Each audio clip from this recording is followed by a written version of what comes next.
and the written ones in depth.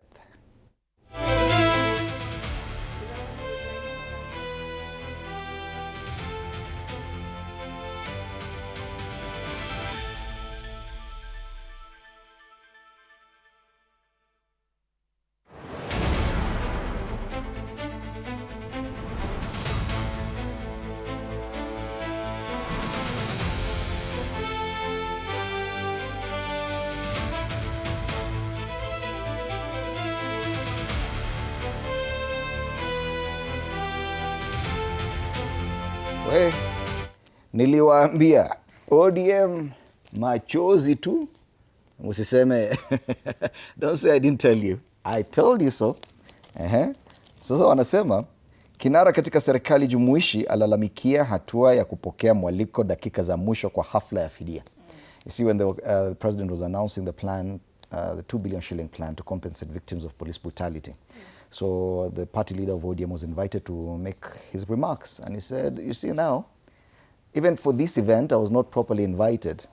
Now what he said next is what now guys just went, oh, because he said, or maybe it's because my brother Raila Odinga is no longer there. Yeah?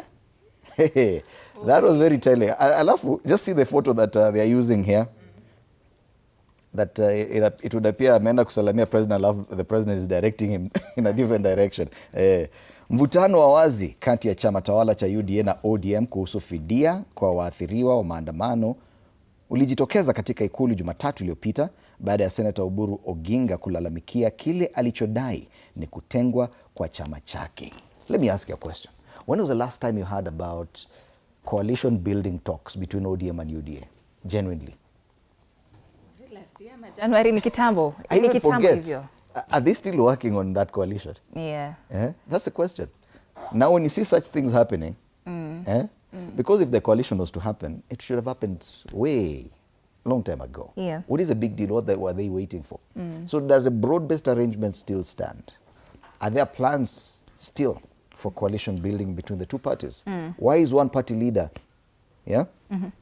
claiming that he was not properly invited to this? Remember, compensation of victims of police brutality was one of the 10-point agenda in the MOU signed between ODM and UDA. Yeah. So the party leader of ODM is part and parcel of this agreement. Hence the reason why, as a party leader, Oburu Oginga was wondering how come he did not get a proper invitation. According to him, it was not a proper invitation. Yeah. That's why he was not even prepared to make any remarks. But he said, or maybe it's because my brother Raila Odinga is not there. That was just, to be honest, I felt sad. There's a report that TV47 Digital did. They quoted Gladys Wanga, the Homa Bay governor. I'm trying to look for that quote. Do you quote properly? Misquote him too. On the coalition building? It was something to do with that the God that President William Ruto is praying to will give him a second term. Okay. Yeah, as a chairperson of ODM, that speaks a lot. Yes. Was she given a proper invitation to this event at State House? That's the issue.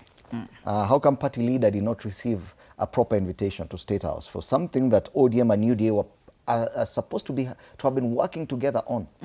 Yeah. Mbona mna ignore party leader? Hapo unaona kama kuna power kweli? Hapo ndio kuna shida. Right, Machozi. I have it here. Actually, yes. It was 3 days ago. TV47 Digital quoted Gladys Wanga. They said, those people saying one term do not know Ruto's God. The God he worships every Sunday in church, he will rule for 2 terms. Okay. That speaks a lot, though. Well, I can't argue with that. Yeah. That's Gladys Wanga. Chairperson ODM. But mbona ODM machozi tupu? Anyway, wacha tuache. Nasumbua sasa. Vidokezo zaidi, Maraga ataka upinzani kuungana. Nini habari ambayo tutashughulikia baadaye, kwa sababu ukiangalia kurasa za mbele leo kuna moja inazungumzia kuhusu Sifuna na ile shida ataleta kwa muungano wa upinzani. Kumbuka Irungu Kang'ata, ule gavana wa Murang'a, na yule naitwaje? Irungu Kang'ata alisema ni muhimu Linda Mwananchi kuungana na viongozi wale wengine wa upinzani. Sasa Maraga amesema hivyo hivyo. Kutaendaje? Akaunti za siri za kaunti za mulikwa ni habari nyingine hapa. Kaunti za laumiwa kwa kuwa na akaunti nyingi za benki bila idhini ambazo ni ufujaji. Na wakili wa Besigye akamatwa. Bobi Wine asema wanajeshi walimkamata kwa maagizo ya mwanawe Museveni, anaitwa Machozi Kairenugaba. Ukiangalia kule ndani kwa X, Machozi Kairenugaba amechapisha picha ya mmoja wa jamaa wakili wa Bobi Wine. Yeah. Anasema wewe ndaachilia tu leo sababu we no longer have diapers. Yeah.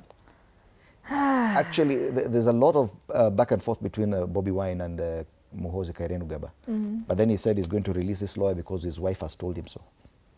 Wow. Hey, Kairenugaba. Whose wife? Kairenugaba's wife? Yes. Apparently she urged him, just release him. I said, Wow. because I love my wife, I think I'll release him. And because we no longer have diapers. Yeah. He loves the wife? I saw He him keeps saying going he loves the rogue on X yesterday. Alikuwa amesema the only thing he's left with is to get hold of Beyonce. Yes, alisema hivyo jana. Alisema he's achieved everything, but he now wants Beyonce. Yes. Machozi Kairenugaba. The first son, anaitwa kuna first son. Yes. Anyway, habari zaidi pale juu, mke wa Uhuru kotini kwa mzozo wa mali ya marehemu kaka yake, na kwingine miamba wapigwa na butwa, vigogo wapata size yao. Cape Verde ikidhibiti Hispania, one of the African teams that's performing very well. Ndio habari yenye kule nyuma. Kombe la dunia mwaka 2026 inaendelea. Kumbuka Senegal walizabwa mabao 3-1 na Ufaransa. Gazeti la Taifa Leo. All right. Twende hiyo ya Sifuna. Yes, Right. to the Star now. How Sifuna team is complicating Kalonzo and Rigathi 2027 poll lineup. This story is on page 6. Movement surge likely to increase its stake in a negotiation. Once again, how Sifuna team is complicating Kalonzo and Rigathi 2027 poll lineup. Do you think right now kuna hiyo momentum that the Sifuna team came with when they were starting this Linda Mwananchi?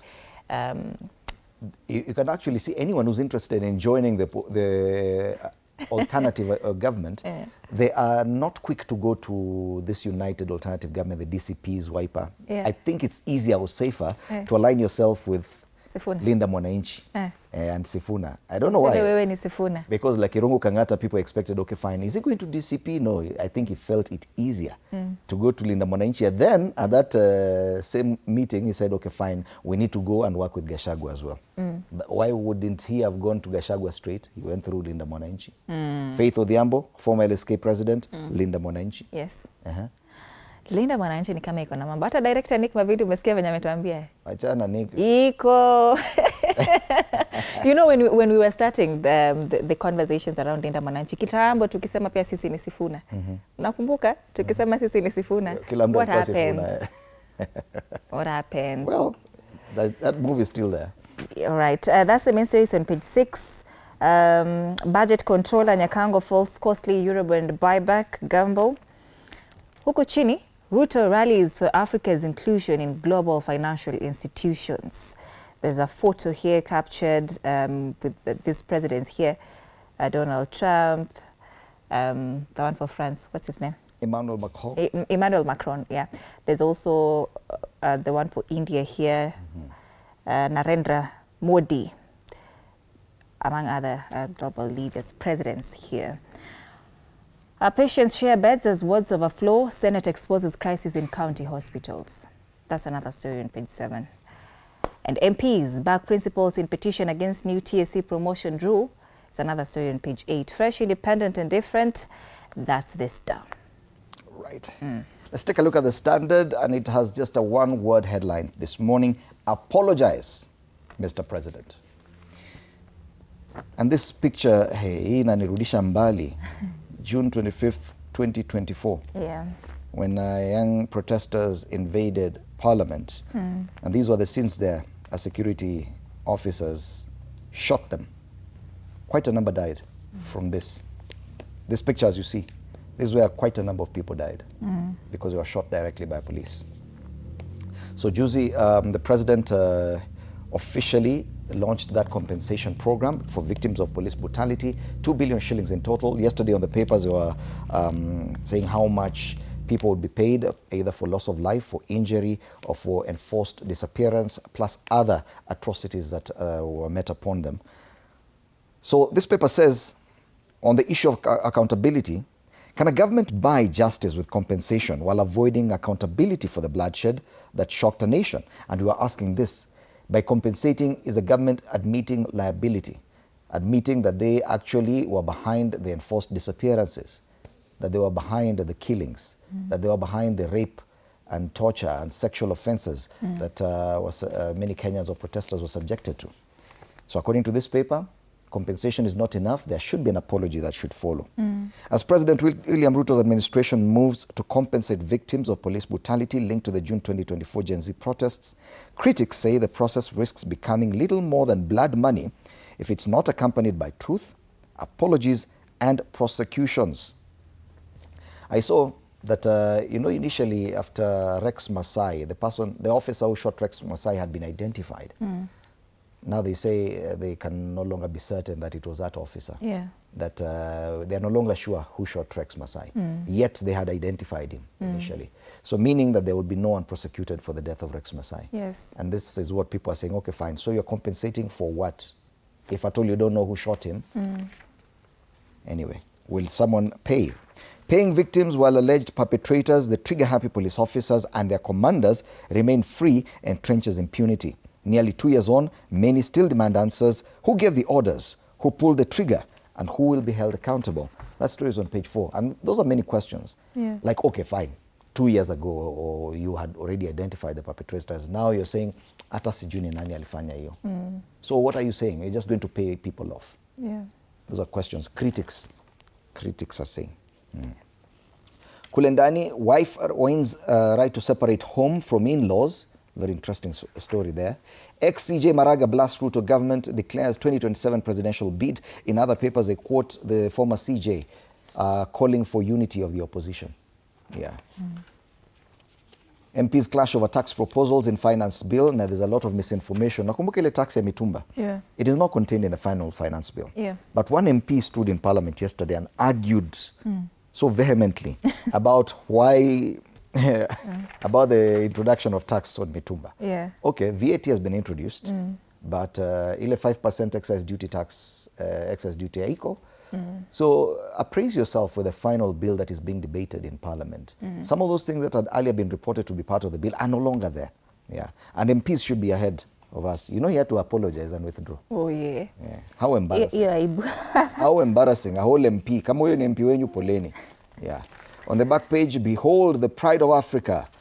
Egyptian fans there, and Egypt and Cape Verde dare to dream after gritty draws. So results of the World Cup yesterday, Saudi Arabia and Uruguay 1-1 draw, Iran and New Zealand 2-2 draw, Belgium and Egypt 1-1 draw, Spain, Cape Verde, barren draw, and of course France-Senegal 3-1 to France. That's the latest from the World Cup, and that's a standard this morning. All right. Daily Nation, finance bill pressure.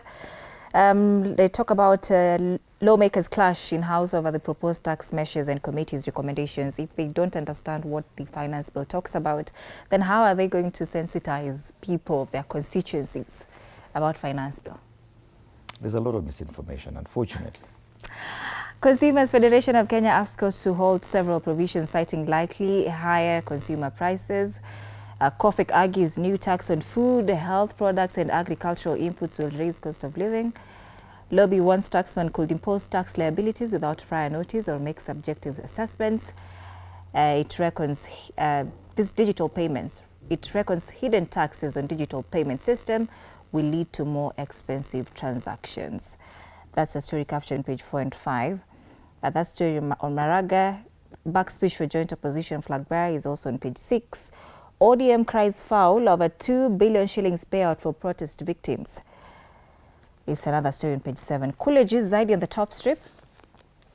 Former First Lady and siblings fight brother's widow over millions.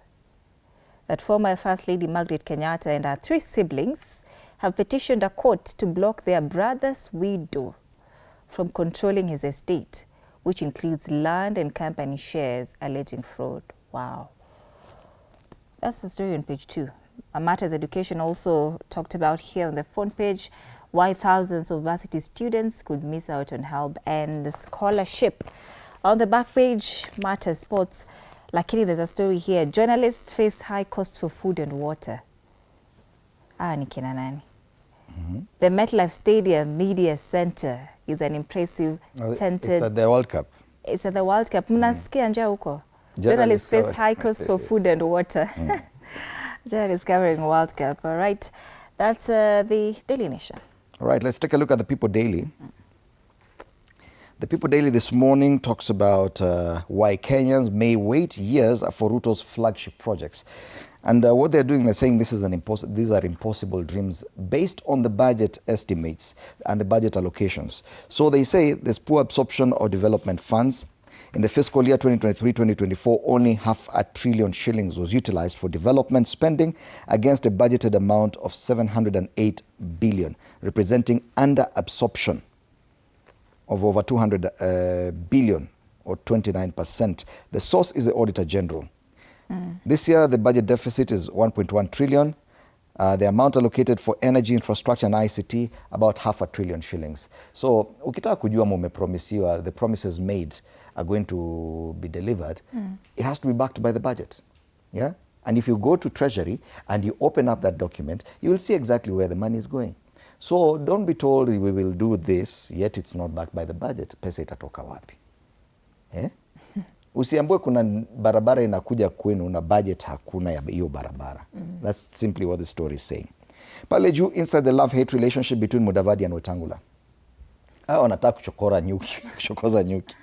Wale wawili wanakuanga kwa sentence moja. Huwezi sema kuna shida. And focus turns to the president to drive passage of human rights law. That's the People Daily this morning. Lakini what if there's something we don't know about that relationship? They say it's love-hate. We'd want to know more. Tuangalie Business Daily sasa. 280 billion shillings hidden diaspora remittances now revealed. There's a story that has been captured on page 2. CBK formal channels only captured 651.2 billion shillings inflows. It is the first broad nationwide survey on inflows. 280 billion shillings hidden diaspora remittances now revealed. That's the Business Daily. All right, we cross over to Uganda. In Uganda, pressure mounts. The Daily Monitor is start of the Daily Monitor. Pressure mounts for Lukwago release. The opposition political parties' lawyers and activists have closed ranks to condemn the abduction of Mr. Erias Lukwago, the lead counsel in Dr. Kizza Besigye's treason trial, and immediate former Lord Mayor of Kampala, capital city, warning that it is a harbinger of storm days ahead. Covered on page 3, 4, 5. This is the biggest conversation, I'm telling you, even on social media right now. Kairenu Gaba, Machozi, the head of the military there, anatukanana tu uko na watu kama Bobi Wine.